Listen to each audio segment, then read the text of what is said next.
Hi and welcome to today's episode, which is all about my first attempt at using vegan paneer.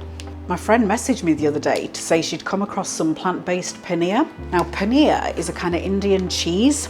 I think it's made a little bit like cottage cheese and then they drain the whey away from it. And it's a little bit like, I think a little bit like halloumi, but not quite as squeaky. So it's kind of, as I squeeze it, it's kind of semi-firm. I think I only had it a couple of times before going vegan. I've not had it obviously since.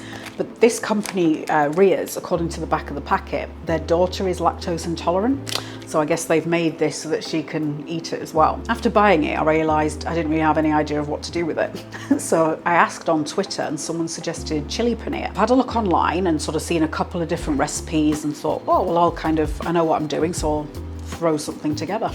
After I put that in my trolley, I was in the kind of flour section and saw a garlic naan premix. So I've got a bread maker now, so I've been buying little packets that are ready to go. So I thought, oh, I'll get some naan and then maybe have it as like a bit like a kebab kind of thing. So serve the paneer on the naan. A couple of weeks ago, I made a little side dish to go with some herb stuffed tofu. At the time, I thought that'd be nice to go with the paneer because it's got like a kind of chewy texture. So I thought it'd be quite interesting to try.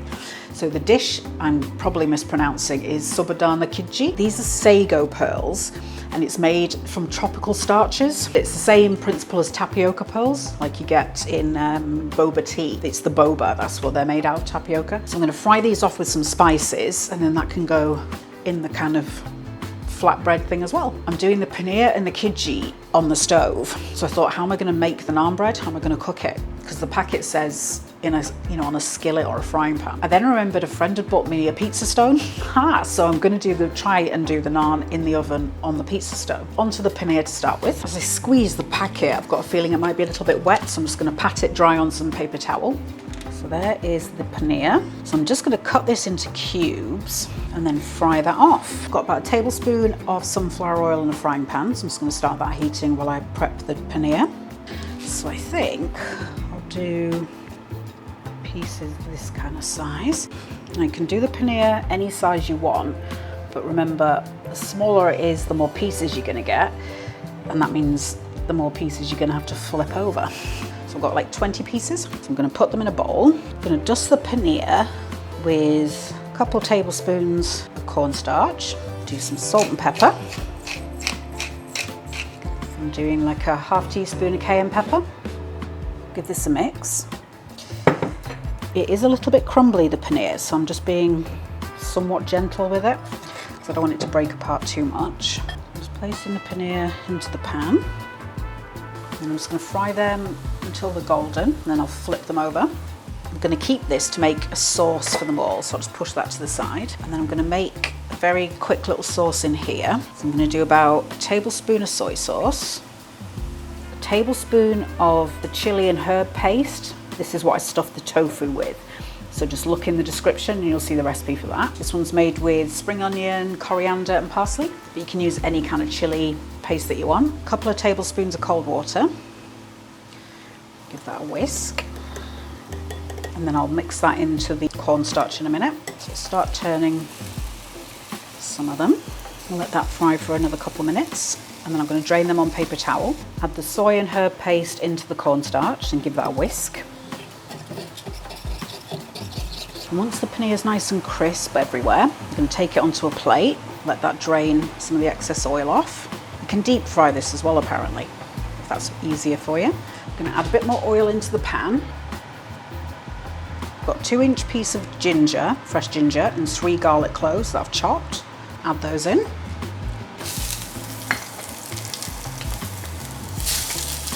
Toss that round. And then once the garlic and ginger's got a little bit of colour on there, it'll happen pretty quickly. I'm then going to add 1 red bell pepper, 3 spring onions, and I've got 1 green chilli and 1 red chilli, seeds and all, and then just fry this up for a bit. I've just pushed it off the heat because I forgot I need to put the naan bread in, so I'm just going to do that very quickly. Here's my dough. So I've kneaded it in the bread maker and then just left it in there for a bit. I'm going to dust it with some cornmeal. I'm not sure where the semolina is. And I don't know if it's a good idea to put oil on the pizza stone. I'm not 100% sure, so I thought, well, I'll dust it with cornmeal because I had that to hand. So I'll tuck that in. And then in here, I've got a mixture of coriander seeds, fennel, caraway, cumin, and some kaffir lime leaves. So I'm just going to toast them in some oil for a bit. And that's going to be for the sago seeds. So I'll just let them sizzle away and toast up a bit. Once the spices start popping, I'm going to add in 2 cloves of garlic, minced up, 2 green chilies, diced finely, and 3 spring onions, finely diced. Let that cook for a minute or so. And once they've cooked down a little bit, I'm going to add in the sago, tumble those in. Give it a good stir to get it coated in the spices and the onions, some of the oil. And I'll just let that fry down for a few more minutes. And it goes nice and bouncy and chewy. Back to the paneer pan. So I'm just letting these get a bit of colour on them. Once they start going a little bit golden in places, then I'll add that sauce in. Adding a little drizzle of maple syrup to the herby soy liquid, maybe a teaspoon, just for a little bit of sweetness to balance out the heat and the sourness. I'm going to pour the sauce into it now. Just let that cook out and it will thicken up. Add a bit more liquid into that. About another tablespoon maybe. So I added some salt and pepper into the sago. Just be mindful this catches easily, so try not to walk away from it too much. And it will clump together like frog spawn. Delicious, delicious frog spawn. So just stick your spatula in and give it a wriggle, and that breaks it down. Tumble the paneer back in. Just get everything coated. Apparently with chili paneer, you can have it either dry, wet, or semi-dry. I've gone for the dry. You can have it like with lots and lots of sauce on there. I didn't really want that, so I just went for just a very light coating of sauce. So just let everything mingle together, and then we're good to go. So there's the 2 naans. They come out really well. Yeah. That's gonna be perfect.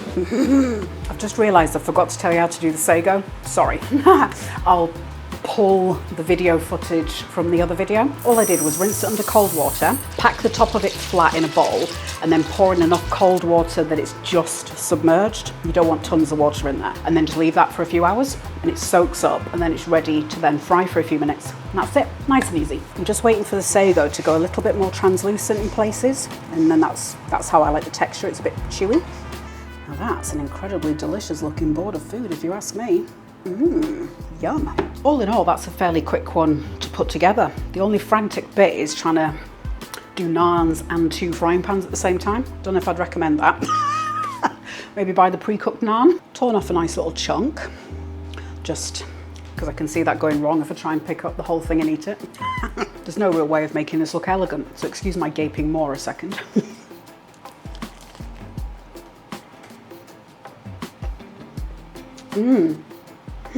That combination of flavours and textures just works amazingly together.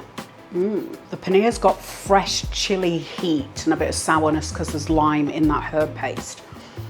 And then the kijji, it's got lots of kind of warm, earthy kind of spices in there. So together, they really kind of complement each other nicely. Texture of the kijji as well. I really enjoy it with the crunchy veg and the soft paneer. It just has, because it's got like it's very bouncy texture, a bit like a Haribo, like a savoury, spicy Haribo. It sounds weird, but it's incredible.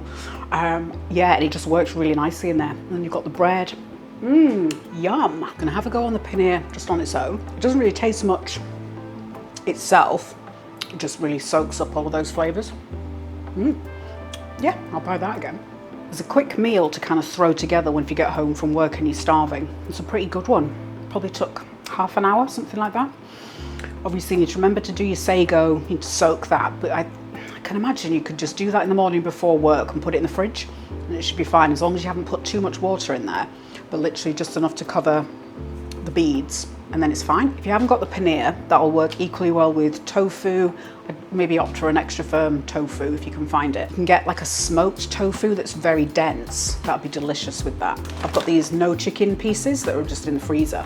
It'll work really well with things like that. Yeah, you could even do that with just chickpeas, you know, like a can of chickpeas, drain them, bung them in the sauce. That'd be delicious. I would suggest doing all your mise en place, like all your prep, do that first before you start cooking anything, because otherwise you are going to start scrambling. So have everything in little dishes or in one big bowl or whatever and just dump it in together. But don't do one thing, then start chopping another thing while the one thing's in the pan, because you're going to come undone. If you want to see a proper sort of in-depth look at how to do the sabudana khirji, have a look at the herb stuffed tofu. I'll stick the link in the description for you. And it's just got a bit more of a steady, focused approach to it. Hit subscribe and tap the bell icon for more vegan recipes that are full of flavour and low in time. And then head over to this one.